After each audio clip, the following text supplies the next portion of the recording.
New টাউনে যাত্রাগাছিতে বিধ্বংসী অগ্নিকাণ্ড, পুড়ে ছাই অন্তত 12টি দোকান। স্থানীয় সূত্রে দাবি গতকাল রাত 12টা নাগাদ আগুন লেগে যায়। দেখতেই পাচ্ছেন সেই ছবি। আগুন নেভানোর চেষ্টা করছে দমকল এবং দাউ দাউ করে আগুন জ্বলছে, ভস্মীভূত হয়ে গিয়েছে বিভিন্ন জায়গা। নিউ টাউনের যাত্রাগাছি বিধ্বংসী অগ্নিকাণ্ড। আমাদের প্রতিনিধি সত্যজিৎ বৈদ্য এই মুহূর্তে রয়েছেন টেলিফোন লাইনে। সত্যজিৎ, কিভাবে আগুন লাগলো?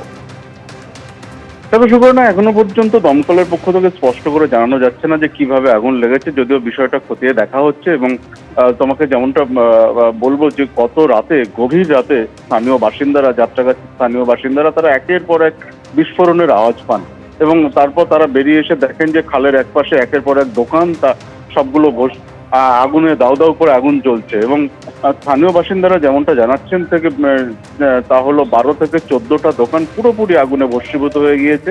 এর মধ্যে যেমন মুদির দোকান রয়েছে, তেমনি মাংসের দোকান বা এরকম বিভিন্ন দোকান রয়েছে। দমকলের 3টি ইঞ্জিন প্রায় 2 ঘন্টার চেষ্টায় আগুন নিয়ন্ত্রণে আনে।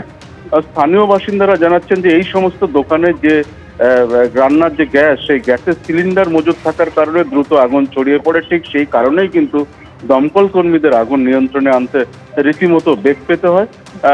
স্থানীয় সূত্রে খবর যে 12:30টা নাগাদ তারা আগুন দেখতে পান এবং তারপর পুরোপুরি নিয়ন্ত্রণে আসতে প্রায় 2:30টা বেজে যায়, রাত 2:30টা বেজে যায়। এই নিয়ে এলাকায় কিন্তু এখনো সে সময় আতঙ্ক ছিল এবং স্থানীয়রা যেমনটা মনে করছেন যে আশপাশে যদি আগুন কোনোভাবে ছড়িয়ে পড়তো তাহলে বড় কোনো বিপদের সম্ভাবনা ছিল। সুপর্ণা। সত্যজিৎ, তুমি আমাদের সঙ্গে থাকো। যে ছবি আপনারা দেখতে পাচ্ছেন, আগুন জ্বলছে, ঘটনাস্থলে আসে দমকলের 3টি ইঞ্জিন। তাদের 2 ঘন্টার চেষ্টায় নিয়ন্ত্রণে আসে পরিস্থিতি।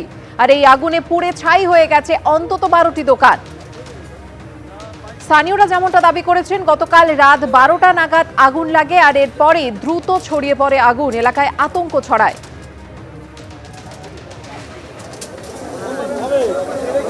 দমকলের তরফ থেকে জানানো হয়েছে যে এই দোকানগুলির মধ্যে কোনো একটি দোকানের গ্যাস সিলিন্ডার ফেটে আগুন লেগে যায়।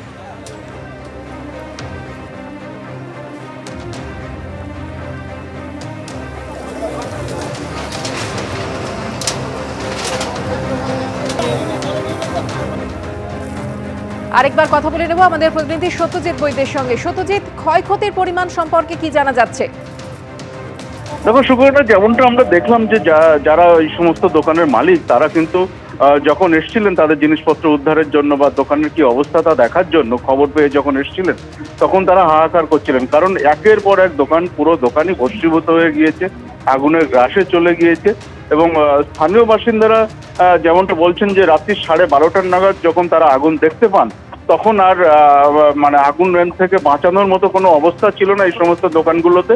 তার কারণ প্রায় 12-14টি দোকান পুরোপুরি আগুনের গ্রাস ছিল এবং যে কারণে এই ভয়াবহ আকার ধারণ করে, তার যেমনটা দমকল এবং স্থানীয় সূত্রে যেমনটা আমরা জানতে পেরেছি যে এই সমস্ত দোকান, কোনোটা মুদির দোকান বা কোনোটা মাংসের দোকান বা কোথাও খাবারের দোকান থাকার কারণে এই সমস্ত দোকানে কিন্তু গ্যাস সিলিন্ডার ছিল। এই সমস্ত সিলিন্ডার আগুন লাগার পর একের পর এক সিলিন্ডারের বিস্ফোরণের শব্দ পান স্থানীয় বাসিন্দারা এবং এই সিলিন্ডার মজুদ থাকার কারণে কিন্তু দ্রুত আগুন ছড়িয়ে পড়ে এবং যে কারণে এই ভয়াবহ আকার ধারণ করে।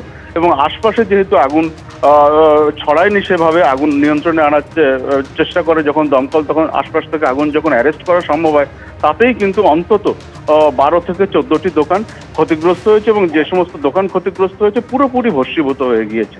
সুপর্ণা। ধন্যবাদ সত্যজিৎ। এবিপি আনন্দ, এগিয়ে থাকে, এগিয়ে রাখে।